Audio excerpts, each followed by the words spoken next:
Hey everybody, it's Marshall McHugh. This is my Gotham Season 3, Episode 3 review rundown. So much to run down, but first I gotta update you guys. The Flash Season 2 on Netflix. Yes, oh, thank goodness. Now I can watch all the episodes all over again.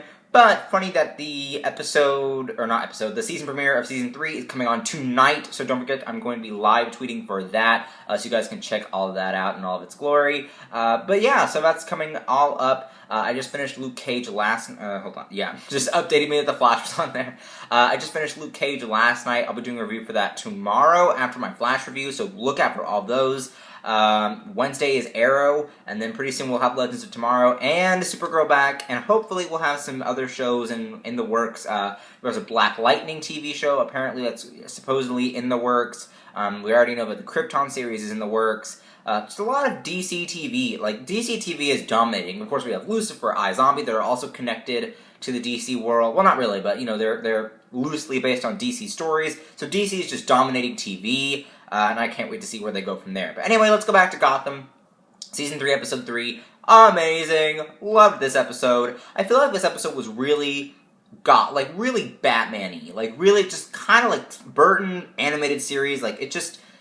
wow, like, it just wowed me so much. Now, of course, we got the Mad Hatter in this episode. We're going to talk about him first, obviously. And then we're going to talk a little bit about Selina and Bruce's situation, what's going on with Bruce and his clone. We're going to talk about Gordon and Lee. We're also going to be talking about Lee's fiance, because huge bomb dropped with that. We're going to be talking about Penguin, the Riddler.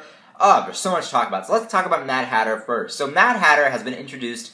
Love it, Jervis Tetch. Oh, Jervis Tetch is one of my favorite villains in the DC universe. Like, well, not the DC universe, more like the Batman universe, because it's just so cool. You know, when a lot of people talk about Marvel versus DC, Batman versus Marvel, who wins? Batman, because Batman beats out any Marvel character. I'm sorry, I'm just telling you guys, Batman beats out any Marvel character. Because, not because of Batman himself, but because of his rogues gallery. I mean, Batman has some of the best stories in comic book history of all time, and not because he is Batman, of course that's one of the reasons, but it's mostly because of the villains that make him Batman. And then this show really represents that and really magnifies it.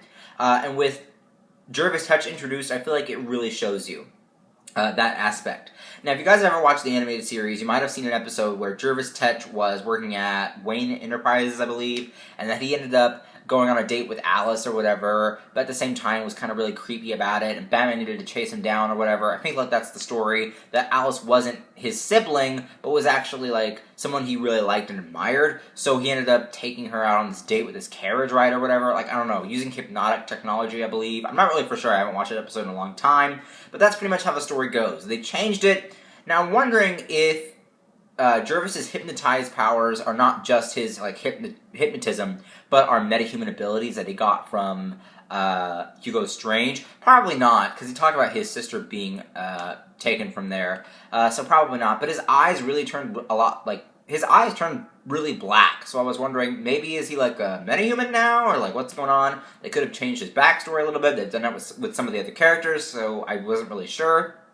But I think overall, I think he's just a regular guy with a sister, Alice, in this case, who has the metahuman abilities. So let's talk about Alice. So Alice has metahuman abilities. Her blood is poisonous, so that whenever you come in contact with it, you get poisoned and you get infected with some disease. Really interesting. I never would have thought of that. And I like the twist on it. I think that Alice is going to be a really good addition to the show for you know, how many episodes they decide to have the Mad Hatter and Alice in there. It'll be really interesting to see what happens. One thing that Ben McKenzie plays Gordon, one thing that he said from last season, when they were starting to air it, is that they couldn't do villains in one episode. It just didn't work. You know, they couldn't be like, villain, take him down, done. Like, you know what they did with Season 1, like with the Balloon Man, and some of those other villains, low-level villains that they did. It just didn't work with them, and it didn't work with one episode. So they decided to do a multiple amount of episodes, like with what they did with Mr. Freeze, Firefly. They're going to do it with Ivy now. So, you know, when they have these long arcs, it really helps you get connected to that character, especially when they don't kill them off, because then you know they're coming back again. Or maybe they get killed off and get brought back like Fish Mooney, huh? But anyway, so yeah, you see that happening with Mad Hatter, is that he gets the screen time that he deserves. He's a great villain. I love the actor who's playing him. It's fantastic. I love it. So we'll see more of that down the line. But Mad Hatter, really great. I also love his interaction with Barbara Quinn, in this case, in the club. Excellent. I loved it so much.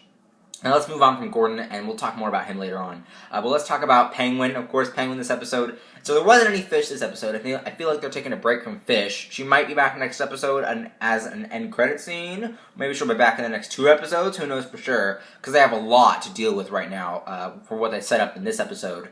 But Penguin is now running for mayor. He made a huge show of it at the, I guess, press conference or whatever you want to call it, or I guess the interview. I don't know, TV meeting thing. I don't know. With Mayor James. So Penguin's going to be running for mayor. Really interesting, kind of like what Oliver did on Arrow with him being mayor. So we're going to see a little bit of that with Oswald running for mayor, although it's switched because Oliver was a hero, Cobblepot is a villain. So we'll see that kind of dynamic go down with him running for mayor. Really nice. I love Robin Lord Taylor's acting.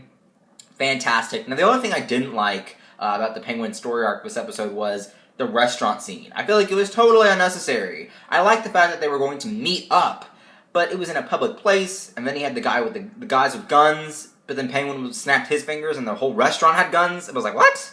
No. Like, it was really weird, because you knew that it was, like, they were shocked, and I was like, okay, how does this not turn, like, how does this make sense? Because if Mayor James is seen with guns pointing at Cobblepot, wouldn't that just hurt James's campaign rather than help him? And then Penguin, like, the whole restaurant gets up with guns, and I'm like, what? Like, that was just so unnecessary. I didn't like it. It was, also, it felt really out of place with the episode, and it felt like it kind of derailed that for a second. I was like, wait, whoa, what? And then it just jumps right back to Gordon with Alice. So I didn't like that it jumped like that, and I didn't like how it kind of derailed.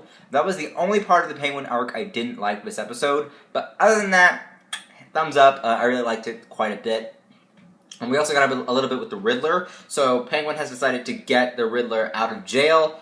Oh, yay! And shout-outs to Corey Michael Smith for liking a lot of my tweets last night on my live tweets about the Riddler himself, being sprung from prison. I loved it. I just love Corey Michael Smith's Riddler. Everybody on the show, every actor, every actress is perfect for each role they have.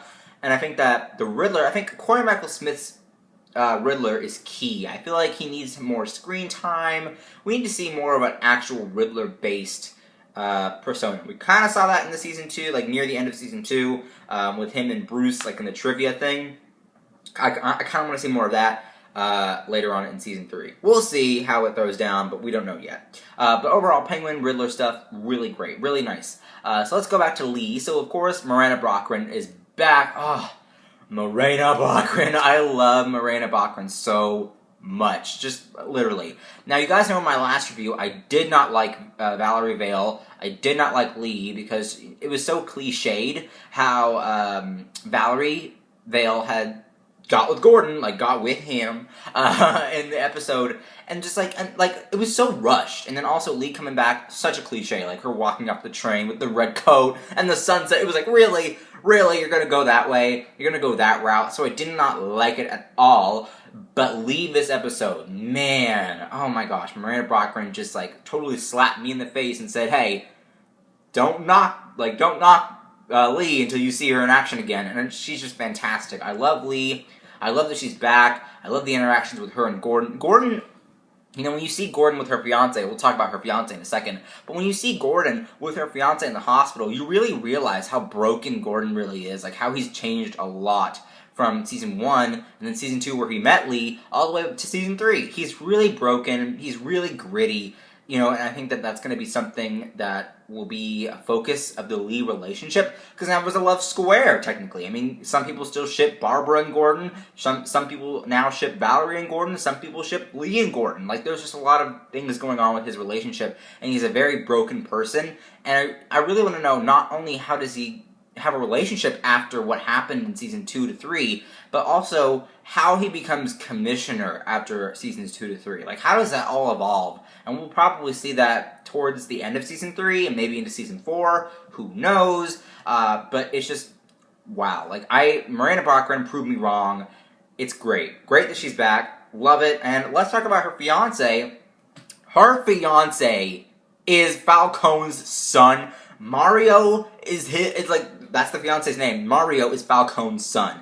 Really? Like, that's just a huge plot twist. I did not expect it. I loved it so much. So let's talk about it. So Mario is a doctor, of course. We saw him in the beginning of the season. And he's come now with Lee to move back to Gotham. And because of Falcon is his father. We'll probably see more of that later on down the line. I love Mario to become a villain. I feel like the idea of him being this perfect son, not being in the gang business or not being in the mob business, and him turning and trying to take down Lee could bring Gordon and Lee back together and cause chaos for Valerie and Barbara. That would be so great.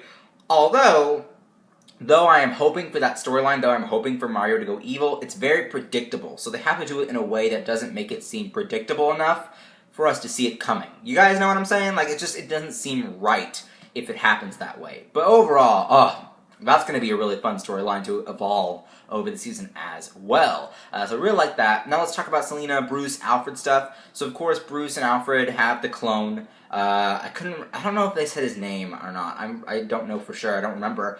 But man, I just love this clone. I mean, like, David Mazouz. Like, live for the applause, man. Like, David Mazouz is so fantastic. Like, I just want to meet David Mazouz and be like, hey, just keep doing what you're doing. Do what you do. Oh, hold on, low battery. Do what you do, David Mazouz. You are fantastic. Like, he's just such a good actor. He played Clone Bruce really well. He's got some boxing moves, as we saw in the episode. He's got some creepiness with the scissors. It's just so chilled. Like, it's very chilly. I just, like, spat all over myself. But you know what I'm talking about. It's, like, very chilly, like, very, like, cold-hearted. Like, I really like what they're doing with that character. Of course, he has now got Selena wrapped around his little finger. We'll see that in the next episode. Really interested to see what happens with that as well. And I'm pretty sure I talked about everything from the episode. If not, comment down below, and we'll talk about it in the comments.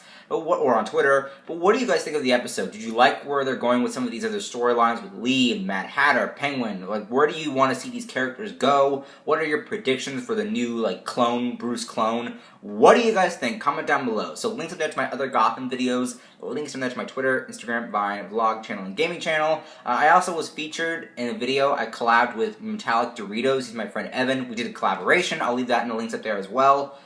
Don't forget to like and favorite this video. Don't forget to subscribe, and I will see you guys tonight for the Flash live tweet. Bye, guys!